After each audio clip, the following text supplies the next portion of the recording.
Welcome to our channel. इस video में हम कक्षा 7वीं विषय विज्ञान के अध्याय 9 सजीवों में पोषण के प्रश्न उत्तर करेंगे। इस वीडियो को सुनने मात्र से ही आपको सारे प्रश्नों के उत्तर याद हो जाएंगे। तो अगर आपने हमारे चैनल को अभी तक सब्सक्राइब नहीं किया है तो जल्दी से सब्सक्राइब कर लीजिए और इस वीडियो को लाइक कर अपने फ्रेंड्स को जरूर शेयर करें। तो चलिए शुरू करते हैं। सबसे पहला है रिक्त स्थानों की पूर्ति कीजिए। पहला है जैविक क्रियाओं को संपन्न करने के लिए, तो यहाँ पे खाली स्थान में आ जाएगा पोषक तत्वों की आवश्यकता होती है। प्रश्न दूसरा है पाचक ग्रंथियों में बने, यहाँ पर खाली स्थान में आ जाएगा पाचक रसों।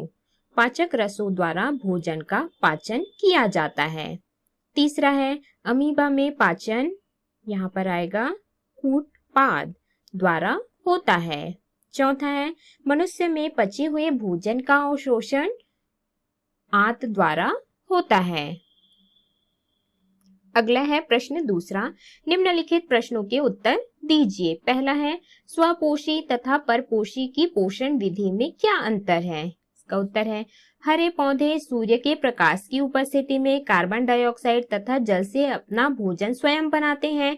इस प्रकार के पौधों को स्वपोषी कहते हैं। ऐसे सजीव जो भोजन के लिए अन्य जीवों पर निर्भर रहते हैं उन्हें परपोषी कहते हैं। जैसे अमरबेल एक ऐसा पौधा है जो कि अन्य पौधे पर लिपटा रहता है। प्रश्न दूसरा है परजीवी मृतोपजीवी सहजीवी को उदाहरण द्वारा समझाइए। इसका उत्तर है पहला है परजीवी, वे जीव जो अपने भोजन के लिए अन्य जीवों पर निर्भर रहते हैं उन्हें परजीवी कहते हैं। उदाहरण है अमरबेल एक ऐसा पौधा है जो किसी अन्य पौधे पर लिपटा रहता है। इसे चूषकांग निकालकर पोषक पौधे से भोजन प्राप्त करते हैं। अमरबेल एक पूर्ण परजीवी है।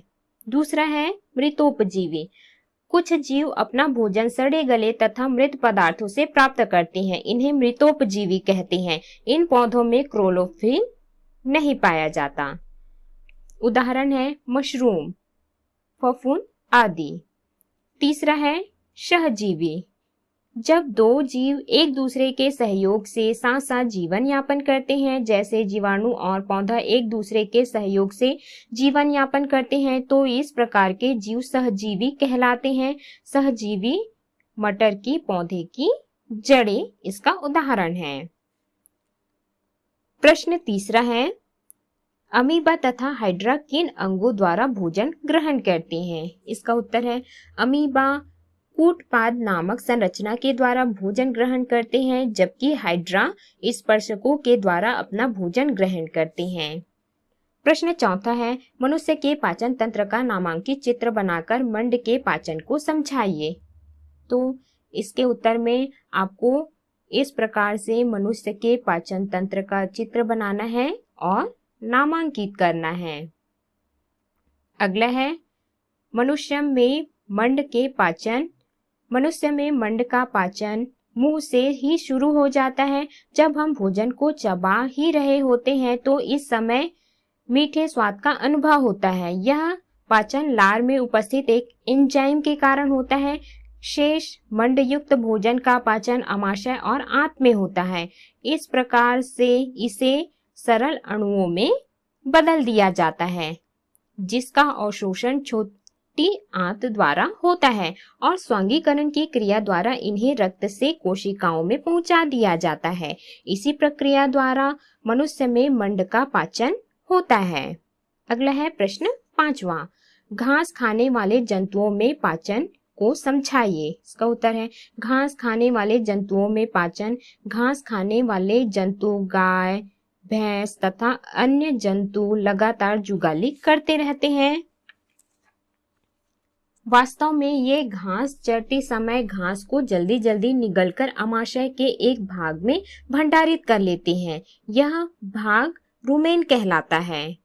रुमेन में भोजन का आंशिक पाचन होता है, इसे जुगाल या कट कहते हैं।